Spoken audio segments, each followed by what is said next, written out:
Swami Vivekananda trabalhou para manifestar a unificação entre a ciência moderna e a espiritualidade, e fez disso o trabalho de sua vida. Discípulo ilustre do santo Sri Ramakrishna Paramahansa, ele reformulou as antigas escrituras védicas dos hindus para uma linguagem moderna. Seus ensinamentos foram baseados na filosofia Vedanta, que literalmente significa a parte final ou a essência dos Vedas. A Vedanta fala sobre a divindade da alma, o princípio divino, consciente, inerente ao homem e a toda a criação ao nosso redor. A Vedanta não lida com personalidades, mas tem caráter holístico. É uma filosofia universal, aplicável a todos, independente da denominação religiosa ou do background. Ele define a essência da Vedanta como segue: cada alma é potencialmente divina. A meta é manifestar essa divindade interior, controlando a natureza externa e interna. Faça isso pelo trabalho, pela adoração, pelo controle psíquico ou pela filosofia. Siga um ou mais, ou todos esses caminhos e seja livre. É nisso que consiste a religião. As doutrinas, dogmas, rituais, livros, templos ou imagens são apenas detalhes secundários. Embora tenha vivido 100 anos atrás, Vivekananda previu que a mensagem eterna da Vedanta seria melhor entendida nos tempos ainda por vir, à medida que a ciência avançasse. Sua relevância para o homem moderno, vivendo num mundo cada vez mais complexo, iria se tornar mais clara à medida que o mundo progredisse. Ele queria fazê-lo entender que o conceito da divindade da alma seria o único caminho para harmonizar a ciência com as diferentes religiões do mundo.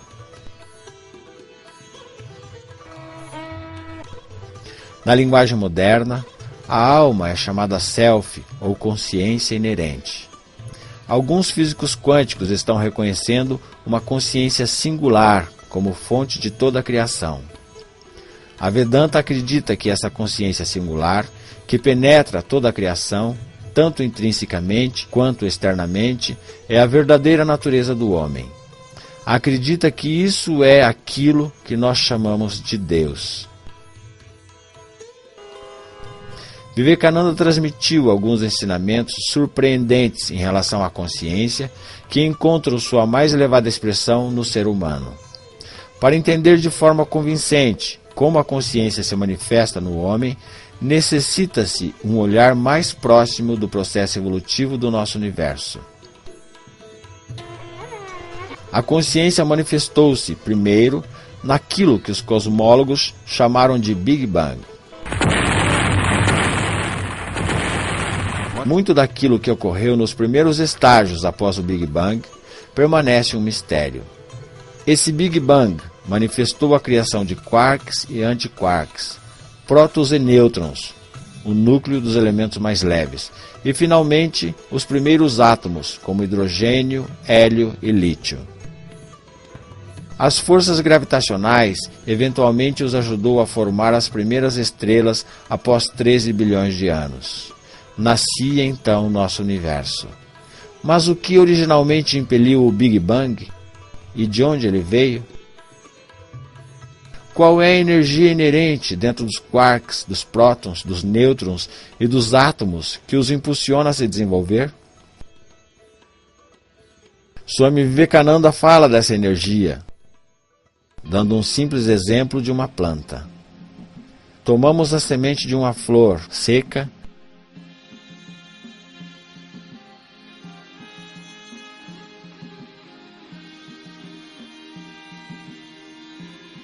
e a plantamos cuidadosamente, e uma pequena planta surge.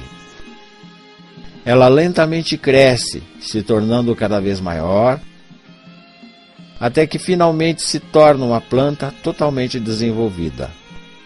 Então termina e morre.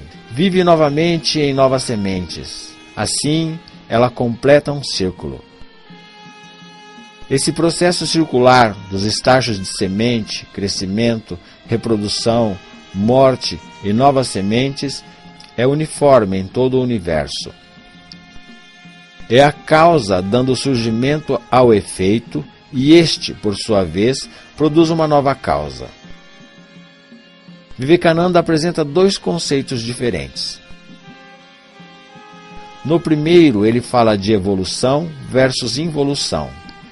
Por involução, ele quer dizer aquilo que deverá evoluir, mas está ainda no seu estágio primário, involuído. Assim, o universo evoluído já existiu antes do Big Bang num estado involuído. Alguma coisa está involuída.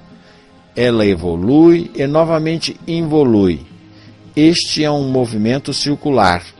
Não há início nem fim para esse universo. O segundo conceito, conectado a esse, é que toda a criação é penetrada pela substância essencial chamada consciência. Se nós olharmos para a evolução das partículas elementares em um ser humano, Vivekananda afirma que a consciência estava tentando se expressar progressivamente. A sempre crescente necessidade da consciência se manifestar é o que instiga a evolução a acontecer. A consciência, como tal, é igual no quark e no ser humano. Mas o ser humano, devido ao seu avançado estado de evolução, é capaz de manifestar um mais elevado grau de consciência. Vivekananda diz: a criação trata de manifestar graus de consciência cada vez mais elevados. Os modernos físicos quânticos foram além das fronteiras da matéria. Aparentemente, mesmo as partículas elementares não são as menores partículas do universo. Se a matéria não existe, significa que, num sentido mais estrito, nenhum objeto em nenhum lugar existe.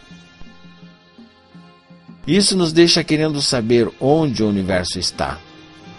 Ele deve estar em algum lugar ou sobre alguma coisa. De acordo com alguns cientistas, a base sobre a qual este universo se apoia é a consciência. O hinduísmo tem uma forma bonita de demonstrar isso. Usa as imagens de Kali e Shiva. Kali significa criação, como nós a conhecemos. Ela segura em sua mão uma cabeça decapitada, uma espada e usa uma guirlanda de crânios. Com a outra mão, ela abençoa seus devotos. Essa aparente contradição demonstra a dualidade da criação. O bem não tem significado sem o mal, assim como o frio não existe sem o calor. A criação significa a aceitação dos pares de opostos. Ela é a controladora de ambos. Kali aparece de pé sobre o peito de Shiva. Shiva é a base, a fundação deste universo. Ele, a consciência absoluta. Ele tanto penetra a criação quanto a transcende. Em outras palavras, a base dessa criação é consciência, e sobre ela este universo é projetado. Este universo, desde as menores partículas até as formas mais densas, é um turbilhão de dualidades. Uma recordação sobre a vida de Swami Vivekananda, escrito por seus discípulos do Oriente e do Ocidente. Quando os Swamis Vivekananda e Akhandananda encaminhavam-se para Almora, pararam para descansar.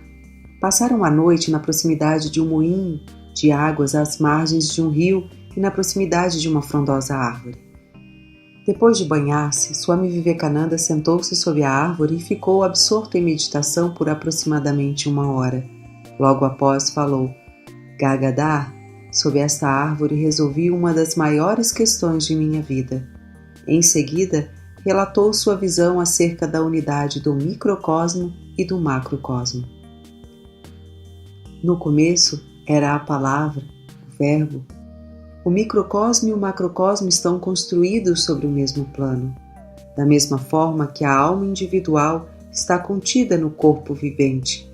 A alma universal está na Prakriti vivente, universo objetivo, natureza. Kali cobrindo Shiva é o universo objetivo, não se trata de fantasia. A cobertura da alma pela natureza é análoga à relação entre uma ideia e a palavra que a expressa. São uma e a mesma coisa, e somente pela abstração, considerando-as separadas, é que se pode distingui-las. É impossível a existência do pensamento sem palavras. Portanto, no princípio era a palavra. Este aspecto dual da alma universal é eterno. Assim, o que percebemos ou sentimos é esta combinação do eternamente com forma e o eternamente sem forma.